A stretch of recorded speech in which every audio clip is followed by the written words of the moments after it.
Kalau hasiba Zaidun hisaban, menghitung, artinya menghisab. Ya. Tapi kalau hasaba, maknanya adalah saling menghisab atau memperhitungkan. Jadi mengingat-ingat, menghitung-hitung, meninjau-ninjau, ya, mengukur. Baik, coba kita lihat Al-Quran surah Asyar. Bismillahirrahmanirrahim. Ya ayyuhalladzina amanu, wahai orang-orang beriman, ittaqullah, bertakwalah kamu kepada Allah. Wal yanzur, hendaklah memandang, nafsu, seorang diri hendaklah memandang, ma qaddamat lighat, apa yang mendatangkan ia untuk besok. Hendaklah dipandang oleh diri apa yang akan ia datangkan untuk besok. Apa yang akan ia lakukan untuk hari esok. Ya, Allah perintahkan dalam ayat ini. Ini memerintahkan kepada orang beriman. Pertama, bertakwa kepada Allah. Yang kedua, Allah perintahkan, kita diperintahkan oleh Allah untuk memandang, untuk memperhatikan apa yang akan kita lakukan esok hari. Udah kita perhitungkan besok, saya merencanakan melakukan ini. Ya, itu tuh maksud ayat. Wattaqullah, 2 kali Allah menyebutkan. Setelah itu bertakwa lagi kepada Allah. Setelah kita perhitungkan apa yang akan kita lakukan besok, maka kita serahkan kepada Allah bahwa yang akan bisa membuat kita bisa melakukan rencana kita itu adalah Allah juga. Paham ya? Innallaha khabirum bima ta'malun. Sesungguhnya Allah khabir, itu sangat mengetahui, bima ta'malun, dengan apa-apa yang kamu amalkan. Apa yang kamu kerjakan itu Allah paling tahu. Khabir dia. Ya, di atas daripada alim. Khabir, sangat tahu Allah. Karena pada hakikatnya yang melakukan itu Allah. Coba kita perhatikan baik-baik. Muhasabah itu untuk membuka pintu batin. Bagaimana dikatakan muhasabah bisa membuka pintu batin? Coba kita perhatikan. Dikatakan bahwa muhasabah bisa membuka pintu batin, bisa berpindah dari ahli zahir kepada ahli batin. Kalau orang bermuhasabah, bisa pula untuk memutuskan penghalang-penghalang, dan bisa juga untuk mencegah sangkutan hati kepada selain Allah. Selama ini kita tersangkut hati kita kepada selain Allah. Dalam perbuatan apa yang kita lakukan, hati kita bukan nyangkutnya kepada Allah, tapi kepada lain Allah. Ya, kita sholat bukan karena Allah, karena yang lain. Kita bersedekah ada karena yang lain, bukan karena Allah. Kita berzakat, kita berhaji, kita berumrah, kita baca Quran. Sangkutan hati kita itu bukan kepada Allah, tapi kepada lain Allah. Sehingga terjadi riya. Ya, terjadi riya, terjadi membanggakan ibadah, terjadi ujub. Kita harus melihat amal kita, perbuatan kita. Bila banyak baiknya, kita bersyukur kepada Allah. Kalau banyak baiknya, kita bersyukur kepada, dan sebaliknya, kalau banyak buruknya, kita beristighfar kepada Allah. Serta berusaha untuk menghilangkan amal-amal jelek itu. Kita harus melihat amal kita ini banyak buruknya atau banyak jelek. Tapi kalau pernah kita hitung itu, saya ini banyak amal buruk saya ini atau amal jelek saya ini. Kalau nggak kita hitung itu, kita tidak akan pernah berusaha untuk menghilangkan yang jelek-jelek. Padahal janji kita dengan Allah adalah iman dan takwa. Janji kita dengan Allah di azali adalah iman dan takwa. Apa janji kita dengan Allah? Alastu bi rabbikum? Qalu bala Syahid, bukankah aku ini Tuhanmu, kata Allah. Qalu, mereka berkata, syahid, kami nyata-nyata terang di mata kami. Engkau Tuhan kami, patuh kami kepadamu, beriman kami, percaya kami, akan bertakwa kami. Makanya itulah Allah tutup di dalam surat Al-Maidah, aufu bil uqud, tepati janjimu itu. Apa janji kita dengan Allah? Alastu bi rabbikum? Qalu bala. Syahid. Jadi muhasabah itu bagi orang-orang yang mau mengokohkan kemauannya untuk bertaubat kepada Allah. Jadi kalau tanpa ada muhasabah, kita hitung-hitung diri kita ini, tidak kokoh kita untuk bertaubat. Makanya kaji kita sebelum ini kan masalahnya taubat ini. Ya kan? Taubat itu tidak bisa kita lakukan kalau kita tidak hitung-hitung diri kita. Ya. Bagaimana kita akan bertaubat kalau kita tidak pernah menghitung kesalahan kita?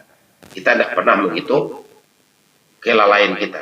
Kita tidak pernah menghitung berapa banyak nikmat yang Allah berikan, terlalu sedikit taat yang kita lakukan. Ya, itu kan menghitung-hitung namanya. Jadi cara menghitungnya bagaimana? Merenung. Makanya orang bermuhasabah itu kalau duduk merenung. Menghisap-hisap diri. Menghitung-hitung amal soleh kita mana banyak dengan amal buruk kita. Dibanding pula amal soleh kita dibanding dengan nikmat Allah. Mana banyak? Nikmat Allah lebih banyak. Bagaimana cara mensyukuri nikmat Allah? Tentu kita wajib menggunakan nikmat Allah sesuai dengan tujuan Allah memberikan nikmat. Kalau kita tidak hitung-hitung, ya tiap hari kita ini tidak pernah hitung, tidak sadar kita apa yang pernah kita lakukan, kekurangan yang pernah kita lakukan, kelebihan yang pernah kita lakukan, tidak pernah kita ya. Makanya muhasabah itu ada 3 tingkatannya. Tingkatan pertama dulu, ya kan? Apa tingkatan pertama? Membandingkan kesalahan dengan nikmat yang Allah berikan.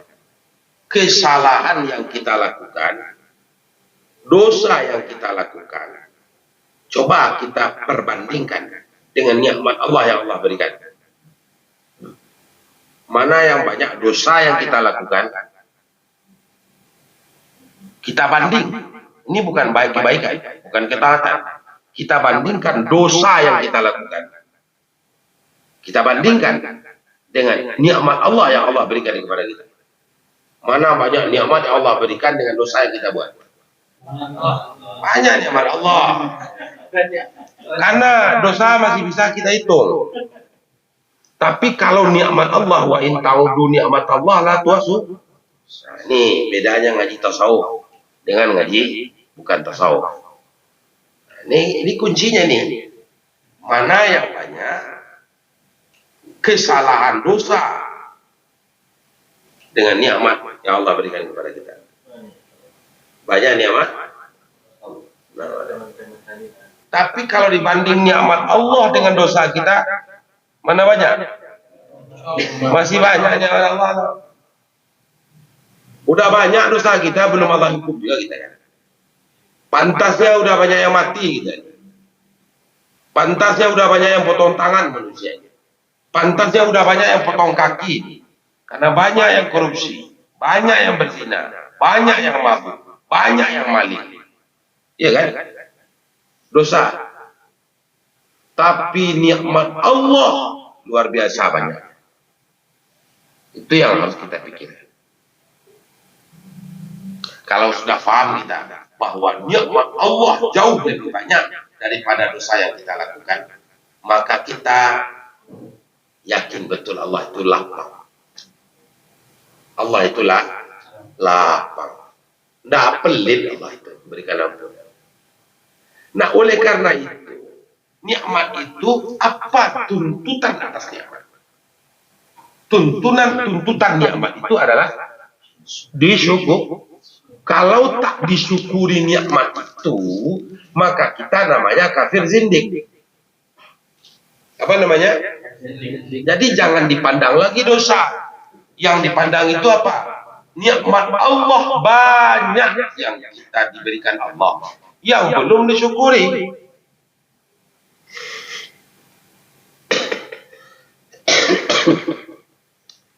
Kalau kita terpaku kepada dosa, banyak betul lah dosa saya. Banding dosa kita ini berdosa, itu berdosa, itu berdosa. Timbullah patah hati dari kita untuk beribadah. Iya, tak ada semangat kita beribadah. Seolah-olah Allah itu tidak akan ampuni kita dengan dosa-dosa yang kita lakukan begini banyak. Tidak, saudara-saudara. Allah itu maha pemberi nikmat. Betapapun dosa kita akan Allah ampunkan juga. Karena nikmat Allah jauh lebih banyak daripada dosa yang kita lakukan. Dosa sedikit. Paham tidak maksudnya? Bisa paham ya? Nah, ini bedanya. Maka oleh karena itu, untuk bisa mendapatkan muhasabah seperti ini, ada 3 syarat. Yang pertama, kita tahu mana baik, mana buruk. Tentu melalui ilmu fikih. Kalau kita tidak belajar ilmu fikih, maka kita tidak tahu mana yang baik, mana yang buruk. Ya. Kalau kita maling, baik itu atau buruk? Buruk. Nah, setelah kita membandingkan dosa kita sedikit, nikmat Allah banyak, maka terpacu kita untuk mensyukuri nikmat Allah itu. Ya, dosa itu akan Allah ampuni, insya Allah. Ya, dosa itu tidak banyak. Tapi kuncinya apa tadi? Betul-betul kita syukuri nikmat Allah.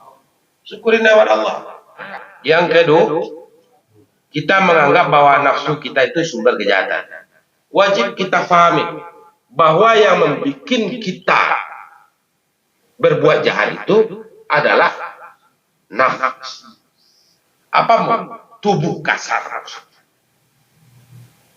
Sumber kejahatan itu dari tubuh kasar. Nafsu di sini maksudnya adalah diri yang kasar. Kalau tidak disalahkan payah.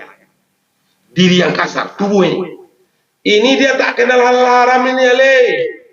Yang tahu mulut ini enak, manis dan tidak manis. Pahit, asam, asin, dia tahu. Yang tahu telinga kita ini adalah yang merdu dan yang memekak. Yang tahu mata itu yang kinclong atau yang jelek. Ya dah. Yang tahu perut itu yang mengenyangkan dan yang tidak mengenyangkan. Masalah halal haram tak tahu badan ini. Ya kan? Makanya nafs maksudnya tubuh yang kasar. Tubuh yang kasar itu sumber daripada sumber apa? Sumber kejahatan. Pangkal kita jahat ini karena kita hidup bertubuh kasar. Kita hidup bernafsu. Nafsu maksudnya nafsu yang tubuh kita ini, badan kita ini. Yang suka badan kita baju pakai apa? Yang jelek atau yang bagus? Yang mahal atau yang murah? Motor mana yang bagus? Yang mahal atau yang murah? Yang mahal. Mobil mana yang bagus? Yang mahal atau yang murah? Rumah yang bagus atau yang jelek? Yang jelek atau yang bagus? Istri yang cantik atau yang tak cantik? Nah, itulah sumber kejahatan. La ilaha illallah. Kayak kita cari rumah yang bagus, kita cari istri yang bagus, yang cantik. Nah, udah dosa lagi, banyak dosa. Timbul dosa. Kita cari yang akan untuk dimakan oleh perut, yang bagus-bagus, yang enak-enak. Lupa lagi tuh. Lupa kita dengan yang halal. Yang menyesatkan kita itu memikirkan perut dan sejengkal di bawah perut. Paham? Memikirkan yang kulit, padahal ini akan dimakan oleh tanah. Jadi cantik betul kita, dimakan juga jadi tanah, hancur juga badannya. Wah itu, kalau hidung kurang mancung seperti hidung saya ini dipajak. Itu namanya hidup bertubuh kasar. Dan kenapa? Karena orang banyak melihat yang zahir-zahir gitu. Kalau dilihatnya, Bang apa itu? Baru datang terdebat. Bang Bisa. Dilihatnya Bang I pakai baju bagus, orang hormat. Kan gara-gara ini nih kita terpengaruh. Kalau kita baju bagus, orang hormat pada kita. Maka buru-buru orang mencari baju yang bagus. Iya kan? Kalau kita berpangkat tinggi, dihargai kita. Maka buru-buru orang mencari pangkat yang tinggi. Kalau kita banyak uang, dimuliakan kita. Maka buru-buru orang mencari uang. Ya dah. Maka terlindaslah ketika itu batin. Yang rusak batin. Yang membuat rusak itu adalah tubuh kasar atau zahir kita. Karena kehendaknya banyak. Ya.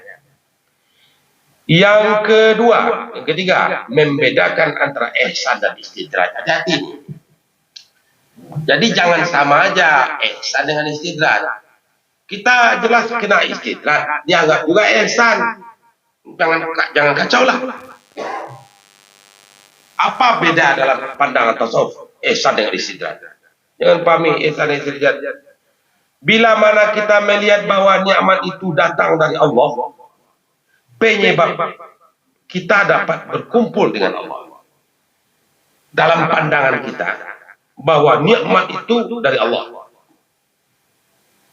Dapat duit, berkat itu dari Allah. Dapat istri, dari Allah. Dapat anak, dari Allah. Dapat rumah, dari Allah. Itu yang ada di hati kita. Ini kalau tidak Allah gerakkan, tidak mungkin nih. Ya, bukan kita lihat ini kalau nggak saya usahakan kemarin nggak dapat. Tuh. Itu bukan datang dari Allah namanya. Itu datang dari selain Allah namanya. Apa selain Allah? Kalaulah tidak saya berusaha tidak akan dapat. Begitu kata orang, maka orang itu istidraj. Kalau orang berkata bahwa nikmat yang ia peroleh semata-mata datang dari Allah.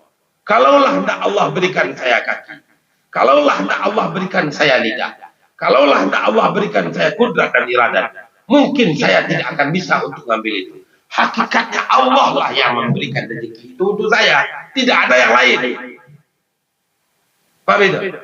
Maka kalau begitu namanya orang ihsan. Tapi coba perhatikan. Sebaliknya jika kita melihat bahwa nikmat itu datang dari selain Allah, maka ketika itu kita akan berpisah lagi dengan Allah.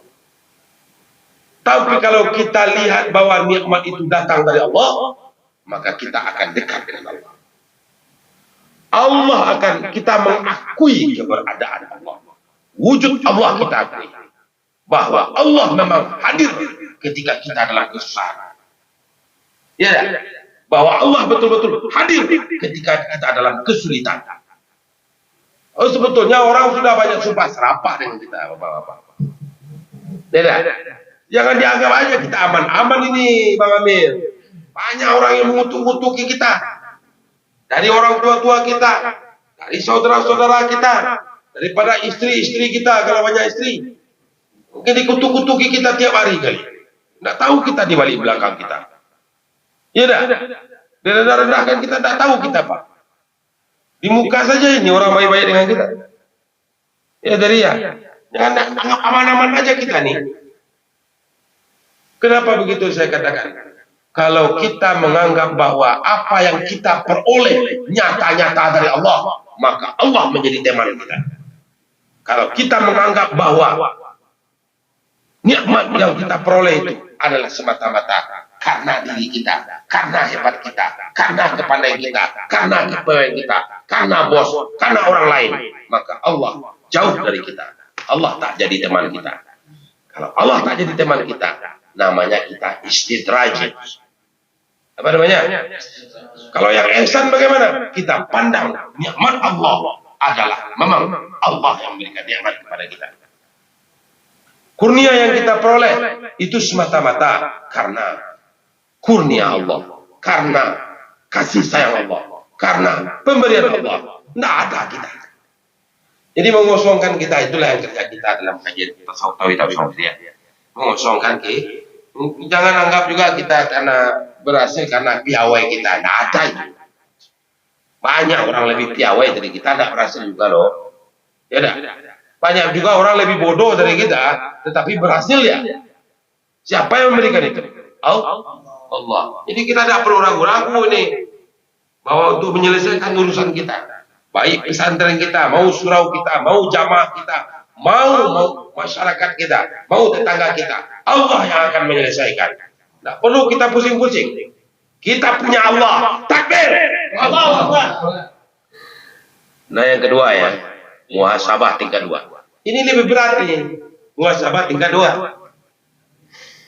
Kalau muhasabah tingkat pertama, kita hitung-hitung dosa dibanding dengan nikmat Allah, masih banyak nikmat Allah.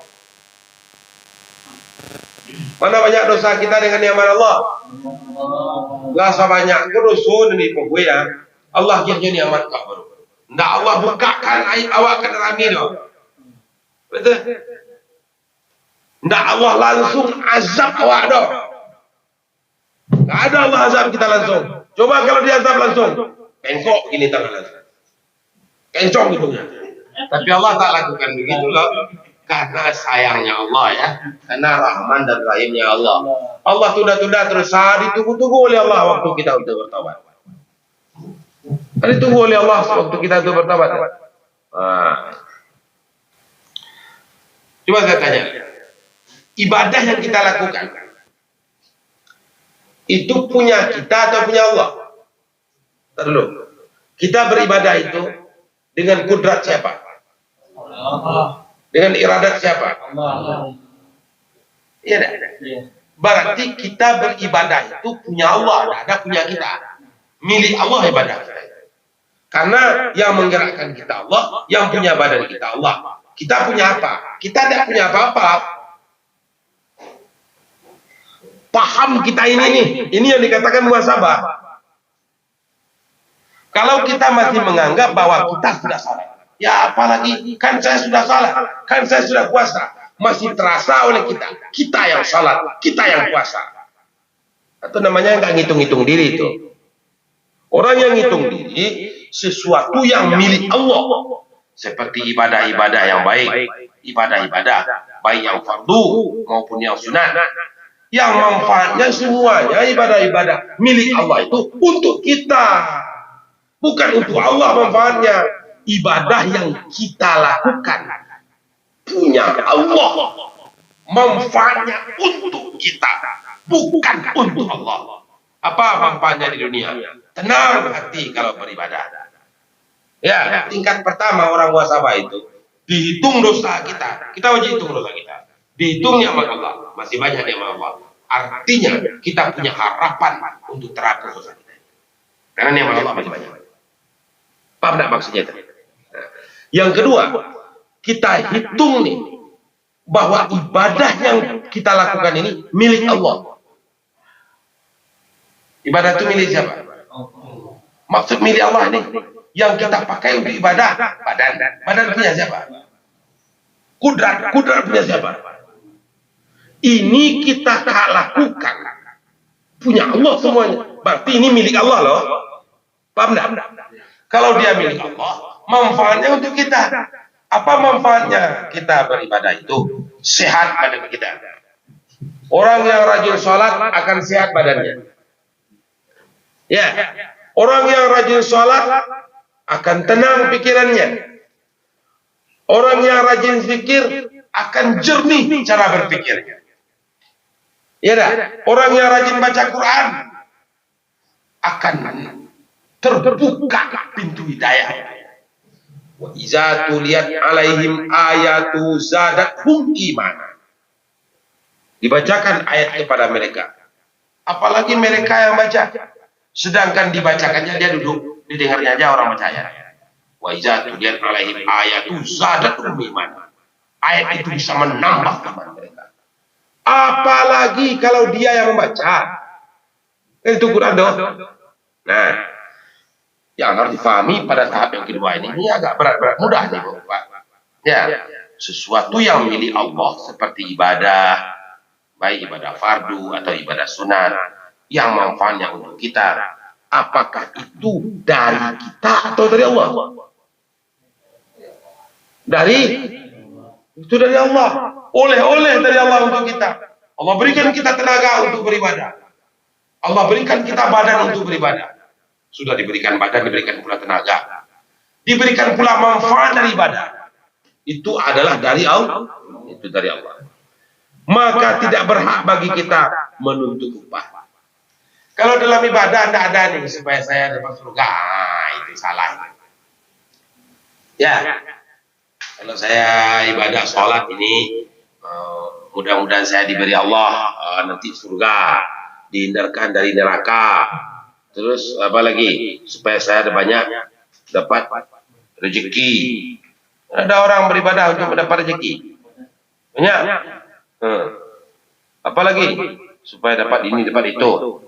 Kan dia menuntut upah. Padahal ibadah milik Allah. Allah bikin kita beribadah, kemudian Allah berikan pula manfaat untuk kita. Masih lagi minta upah.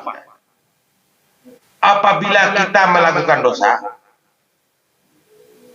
kesalahan atau dosa yang kita lakukan, itu hujah, dalil bagi Allah untuk memasukkan kita ke dalam neraka. Itu merupakan qadar dan qadar juga. Sebab Allah lah yang mentakdirkan kita dan menghendaki kita untuk berbuat dosa. Ya dah. Ini hati-hati ngaji ini nih. Nanti sesat kita kalau tidak paham. Kalau tidak sampai tuntas payahnya. Ya dah. Artinya, kalau kita berbuat dosa, itu memang sudah kehendak Allah juga. Itu sudah takdir Allah juga. Sejak dari azali. Itu bagi Allah sebagai hujah nanti untuk memasukkan kita ke dalam neraka. Kan begitu ya? Paham nggak itu? Sebab dosa itu adalah kehendak ain kita di dalam ilmu Allah. Sudah kehendak kita itu, pribadi kita sejak dari azal. Maka Allah menghukum sesuai dengan ilmunya. Bila mana kita tidak menganggap seperti itu, maka kita tidak akan dapat mencapai kepada makam mulia. Saya ulang sekali lagi. Yang mentakdirkan kita berbuat dosa siapa? Yang menghendaki kita berbuat dosa apa? Apa kemarin tujuan Allah? Allah kehendaki kita berbuat dosa. Ada dua sebab. Ya, kajian kita yang kemarin. Yang pertama, karena Allah ingin memperlihatkan kepada kita tentang sifat-sifat Allah, sifat-sifat Allah. Allah pengen memperlihatkan kepada kita tentang sifat-sifat Allah. Sifat apa? Sifat izahnya, keperkasaannya, sifat ihsannya, kepemurahannya, sifat penyantunnya, lemah lembutnya, sifat mulianya, sifat fadl. Supaya nampak oleh kita, Allah ini memang sangat lemah lembut, tidak langsung mengazab kita. Terasa betul oleh kita. Ketika kita berdosa, ya tak langsung Allah azab. Terasa oleh kita bahwa Allah penyantun dan memang terasa oleh kita diterima keuzuran kita. Kalau kita melakukan keuzuran berbuat dosa, maka Allah terima saja dan bahkan Allah beri bonus. Apa itu? Mau bertobat dapat pahala. Coba orang apa? Orang korupsi. Orang korupsi kalau walaupun sudah dikembalikan itu uang, hukum tetap jalan. Tapi Allah, kalau kita sudah minta maaf, Allah kasih kita pahala. Dosa sudah dibikin, mau minta maaf, Allah beri pahala. Mulia enggak Allah? Itu yang pertama. Sebabnya Allah kehendaki kita supaya Allah memperlihatkan kepada kita bahwa Allah itu memang perkasa.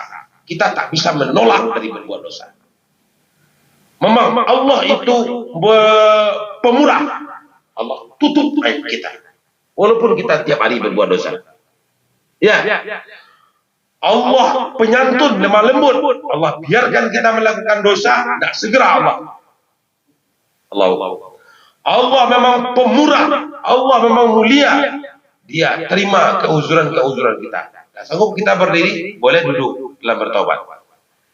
Allah memang pemberi karunia. Allah karuniakan kita maaf dan Allah bonuskan kepada kita pahala. Betul. Itu sebabnya Allah kehendaki kita berbuat dosa. Bukan tak ada alasan Allah kehendaki kita berbuat dosa. Ada alasan. Itu yang pertama. Yang kedua, perhatikan baik-baik. Yang kedua, kenapa Allah kehendaki kita berbuat dosa? Karena Allah Subhanahu wa taala sudah tahu di dalam ilmunya bahwa si A akan masuk neraka. Maka jika Allah tidak kehendaki si A ini untuk berbuat dosa di dunia, tentu tidak balance nanti. Allah namanya tak adil. Orangnya tak pernah berbuat dosa di rumah. Di apa? Di dunia. Kenapa dia masuk neraka? Ya, maka Allah bikin dia berbuat dosa di dunia karena memang sudah Allah akan takdirkan dia masuk neraka. Paham? Maka apa tandanya orang masuk neraka nanti? Orang yang khatam Allah, tidak ada pikirannya ke surau, tidak ada pikirannya ke masjid, tidak ada pikirannya ke ilmu, itu tanda akan masuk neraka orang itu. Nah, kalau orang yang sudah seperti itu, apa tindakan kita lagi? Cuma dakwah aja. Apa? Dakwah. Tidak bisa kita paksa.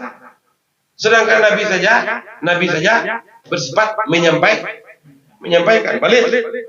Wallahu ya, Allah ya. Tapi tak boleh pula kita tidak menyampaikan. Sampaikan yang hak walaupun pahit. Walaupun orang tak akan bertobat, tugas kita menyampaikan, beda masalah. Ya. Jadi kenapa orang ini Allah kehendaki? Ya karena memang tidak akan Allah takdirkan orang itu untuk masuk neraka. Nah, kesalahan-kesalahan yang dilakukan oleh seseorang memang itu bagi Allah sebagai hujah nanti di akhirat. Nah, kamu karena melakukan kesalahan di dunia, maka kamu dihukum sekarang sedikit ya. Kan ada kesalahan dunia kan? Nah, satu, karena dulu memang Allah sudah takdirkan orang ini masuk neraka. Ya kan? Maka Allah bikin dia berbuat dosa di dunia. Nah, semuanya sebetulnya ada atas kehendak Allah. Pada hakikat, orang berbuat dosa, orang berbuat pahala, sama-sama itu atas kehendak Allah.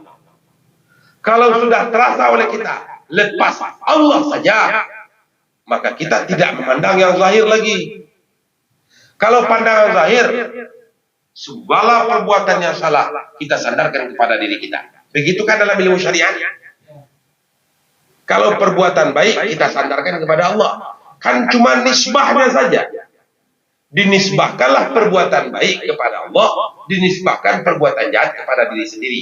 Karena ta'adub kepada Allah. Kalau pada hakikatnya baik kita melakukan dosa atau kita melakukan pahala, itu sama-sama atas kehendak Allah. Kalau sudah begitu, baru faham kita bahwa sebenarnya kita tidak ada apa-apa. Kita tidak hidup dalam tubuh kasar lagi. Kita tidak hidup di dalam syariat lagi. Kita sudah sampai kepada makam hakikat, yaitu makam yang ada di dalam hati. Ya, yang ada dalam keyakinan. Dalam keyakinan kita. Itulah penyebabnya kita tak benci kepada pezina sekalipun, pemabuk sekalipun, penodong sekalipun. Ini bapak-bapak sedikit orang melakukan kesalahan, udah dihindari teman. Tidak boleh begitu. Tidak boleh. Tidak boleh. Apapun kesalahan orang, tidak boleh kita. Jadi itu atas kehendak. Mungkin saja dia bertaubat dan dia Allah ampunkan, lebih mulia dari kita. Iya kan?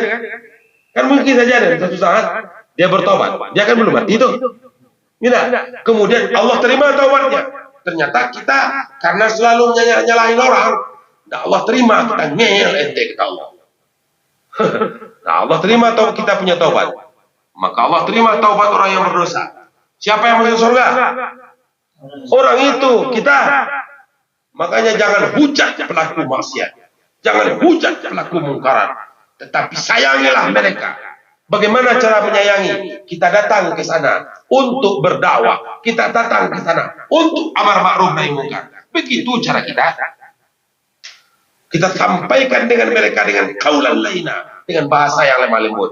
Tidak bisa dengan lemah lembut, kita sampaikan dengan cara mengajar mendidik. berdiskusi, kita bermujadalah. Tidak sanggup juga dengan keras. Sepanjang kesalahannya untuk dirinya, tidak ada hak kita untuk keras. Tapi kalau kesalahannya melimpah kepada orang lain, umpamanya dia melakukan satu buah perbuatan, hidup musik di kampung rumahnya, zin zin zin zin zin zin, ya dah, mengganggu orang lain tidak, tegakkan hukum di sana. Itulah gunanya pemerintah. Gunanya pemerintah yang adil. Itu kira-kira. Maka muhasabah yang kedua ini, kita wajib menyandarkan milik Allah. Apa itu milik Allah? Ibadah yang kita lakukan ini milik Allah. Kita sandarkan bahwa milik Allah ini, Allah bikin kita untuk beribadah, manfaatnya untuk kita. Itu harus kita hitung. Harus kita perhatikan betul. Muhasabah yang ketiga, taat yang kita lakukan tidak boleh kita redha dengan ketaatan. Perhatikan ya. Apa maksud redha dengan ketaatan? Puas, senang. Nih, kalau tadi dibanding dengan kemaksiatan, ketaatan dibanding dengan apa nikmat Allah belum seberapa. Sudah tinggi itu. Kita hitung-hitung ketaatan kita dibanding dengan nikmat Allah, mana banyak? Makanya kita tidak boleh udah merasa puas saja dengan ibadah yang kita lakukan. Jadi hati-hati kita ya. Taat yang kita lakukan tidak boleh kita redha dengan ketaatan itu. Maksudnya tidak boleh kita puas dengan ketaatan itu. Anggaplah selalu taat kita ini terlalu sedikit lah dibanding dengan nikmat Allah yang Allah beri. Saya ini taat, saya ini pendosa. Memang terasa oleh kita, walaupun ya dibilang benih sholat ya, sholat kita tuh banyak cacatnya loh. Ya dah, mana sholatnya? Kadang waktunya tidak pas, ya. Kadang bacanya tidak lurus, kadang rukuknya tak sempurna, kadang wuduknya tak betul, kadang udah betul wuduknya pakai ini pakai ada najisnya. Kadang-kadang kehalalan baju ini dikhawatirkan. Kadang-kadang kita tidak sadar loh. Ya enggak? Kita dalam agama kan tidak boleh tuh memakan sesuatu kalau tak disuruh. Kadang-kadang kita kan nggak sadar itu. Karena kita dengan istri kita aja. Gitu. Padahal dia istri kita yang punya loh. Dia yang beli. Kita sudah kasih dia duit. Dia beli, taruh. Belum. Kalau belum disuruh dia punya. Bukan punya kita loh. Kan udah dikasih uang sama dia. Untuk dia kan. Kebetulan dia balik kue. Punya siapa? Punya kita, punya dia. Nah, begitu yang dikatakan Ifah. Hati-hati begitu. Mintalah. Ini boleh nggak dimakan nih? Oh ya makan abang gua. Kita dengan istri itu haknya cuma hak istimta, bukan hak diri. Kalau kita beli kambing, kambing itu boleh kita jual. Tapi kalau kita nikahi istri, boleh nggak istri kita jual? Beda itu. Oh, beda. Makanya ada hak itu hak milik, hak tamlik. Ada namanya hak istimta. Bukan boleh bersenang-senang, boleh pegang-pegang dia, itu aja hak kita yang istimta. Pakailah. Enggak milik. Nanti kalau ente sudah nikah, ente jual tuh istri, nggak boleh lah. Nggak boleh itu. Nggak boleh itu.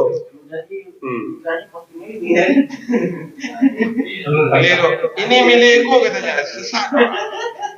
Istri bukan milik kita. Bukan. Cuman kita hanya dibolehkan dengan sebab kita telah menikahinya, kita boleh beristimta, halal menyentuhnya dan lain-lain. Ya janganlah boleh aja. Oh kita ambil badannya agak gemuk, kita ambil dagingnya. Kita boleh begitu. Apalagi memaksa istri kerja, tak boleh. Itu lain misalnya. Mau kerja ya, kalau dia mau kerja ya silakan. Tapi saya tak paksa. Boleh? Bukan tak boleh. Jadi taat yang kita lakukan, kita tidak boleh redha, sebab taat itu tidak dapat mengimbangi nikmat yang Allah berikan kepada kita. Sebaliknya, kalau kita redha berarti kita telah mendakwakan bahwa kita telah dapat mengimbangi nikmat Allah. Itu merupakan kesalahannya janji. Lah bisa ada menyimbang nikmat Allah berikan. Soalnya sudah mampu kita untuk mengimbangi nikmat yang diberikan Allah. Belum seberapa ibadah kita dibanding dengan nikmat yang Allah berikan kepada kita. Nah, ini yang muhasabah. Sudah paham ya? Yang kedua, kesalahan yang dilakukan oleh kawan tidak boleh dicela. Ulang lagi, kesalahan yang dilakukan oleh kawan tidak boleh dicela. Kalau masih mau menjadi orang tauhid tasawuf, orang bertarikat, beragama secara mendalam, jangan cela kesalahan kawan. Sebab dengan demikian itu kita menganggap diri kita lebih bersih daripada teman. Ya dah. Kita nampak Ustaz Lawi. Oh, kerajui kau nak batu aja. Seolah-olah kita lebih bersih dari teman kita loh. Padahal sebenarnya bagaimana itu? Kesalahan kita sebelum terbongkar aja ini. Coba ente nanti terbongkar kesalahan ente daripada teman itu.